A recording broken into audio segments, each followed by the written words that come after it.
Welcome to the Deep Sea Archives. You're about to listen to the lore of Katarina, the Sinister Blade. Born to one of the most respected noble families of Naxos, Katarina du Couteau found herself elevated above others from an early age.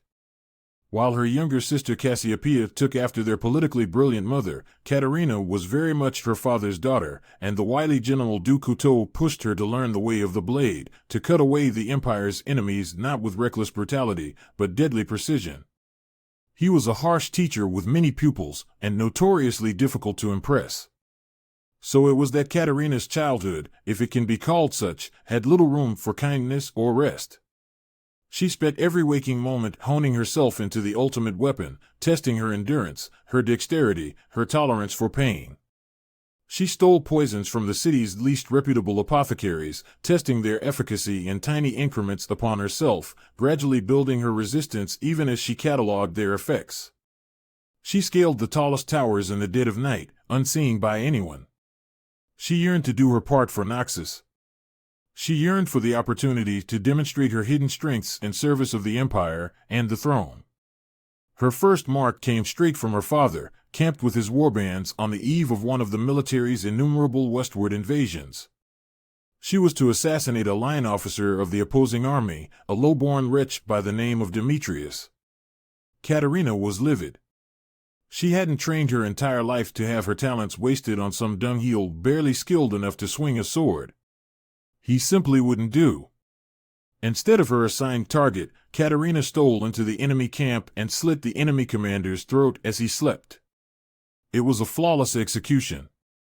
It would bring a swift victory and glory to Naxos. It would make her father proud. At dawn, his face daubed with ashes, the vengeful hero Demetrius led a berserk charge into her father's encampment. Dozens of Naxian soldiers were slaughtered, along with the general's personal retinue. Katarina's father himself barely escaped with his life.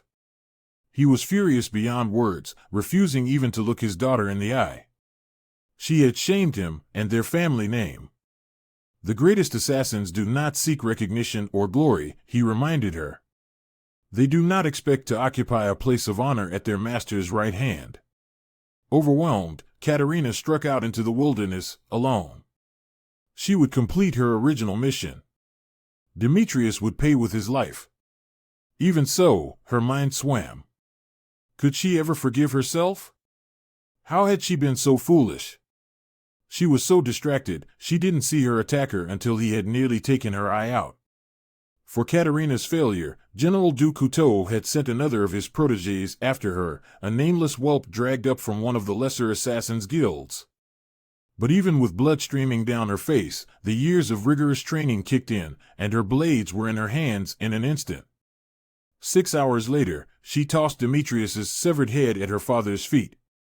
She told the general she had considered taking his head instead, but eventually decided, as much as she hated to admit it, that he had done the right thing in ordering her death. She had failed. Not just as an assassin, or as a daughter, but as a Naxian. And failure must have its consequences. She ran her fingers along the raw, deep gash over her left eye, and thought of the price others had paid for her arrogance. She knew she had lost her father's favor, and could never regain it. He would raise others in her place, simply to spite her. Still, she vowed to redeem herself, no matter the cost, to rededicate her talents to the Empire, and to become the sinister weapon she always intended to be.